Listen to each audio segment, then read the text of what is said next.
A program is a set of instructions that tells the computer what to do. Like when we saw in the activity, Sean was telling him what he has to do with the file, like pick up the file or put it down. In a similar way, a program tells the computer a given task and the computer performs it. So it's a set of instructions. And it acts as a guide, ensuring the computer performs the specific tasks. So when Sean was talking to him, he didn't just give him any task. He gave him very specific tasks, like take up the file, open the file, take the phone out, and give it to him.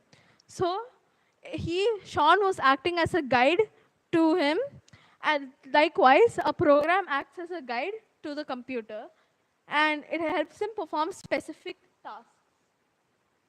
And without programs, computers cannot function because they only execute the instructions that a program gives to them.